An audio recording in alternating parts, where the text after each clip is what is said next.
And welcome back. It was this afternoon when we got the long-awaited results of a study from the state breaking down the future of the Buffalo Bills and the current stadium in Orchard Park. Empire State Development recommends that a new stadium be built, a new one, versus renovating the current one. The study went into detail about projected costs for a new Orchard Park stadium or a new one in the city, but it did not go so far as to recommend one over the other.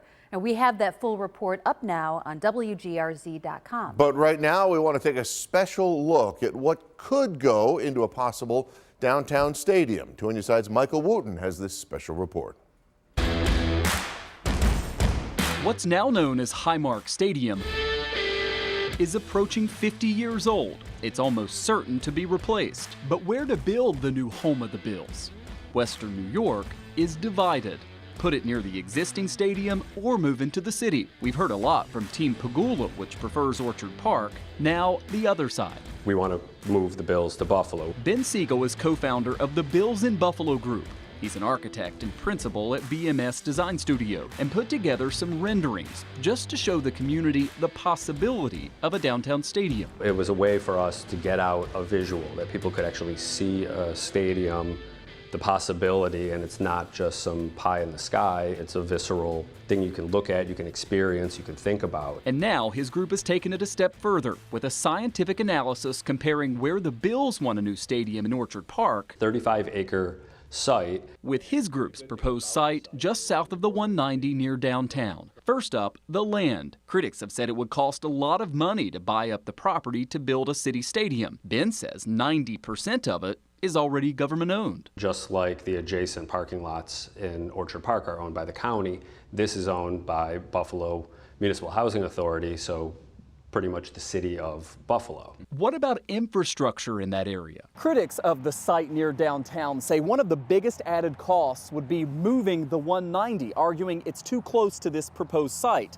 But the Bills in Buffalo group says their analysis shows it's not too close. We can get 300 feet away, whereas Las Vegas is 200. Mercedes in Atlanta is 250, and US Bank in Minneapolis is also 250 feet away. So we'll be farther away than those, which again, that's part of that additional $900 million that they're saying it's going to cost that we potentially do not need to touch the 190. Then you have traffic generally. Would a downtown stadium create a travel nightmare for the tens of thousands of fans coming into and leaving the area? Ben argues. The worst traffic I've ever sat in Buffalo is a Buffalo Bills game. He says leaving downtown, fans would have access to the 190, the 33, the Skyway, plus city streets, with traffic going in all directions, instead of the vast majority just going north, which is the case in Orchard Park. Next, parking and tailgating. Big ones, important to Bills Mafia, the best fan base in the NFL. Ben believes you could still have that game day experience in the city. There's adequate parking, especially in the canal side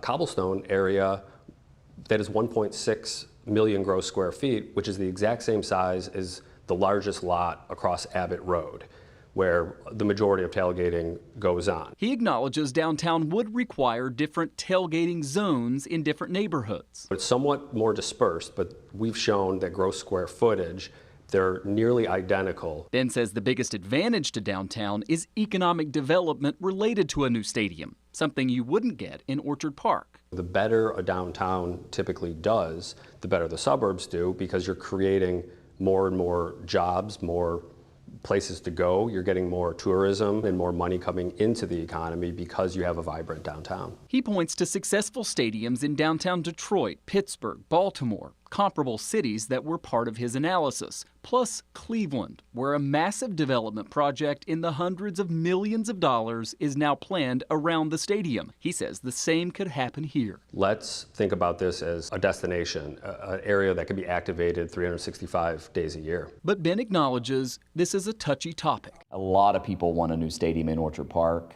Leave it like it is. What do you say to people who just disagree with you?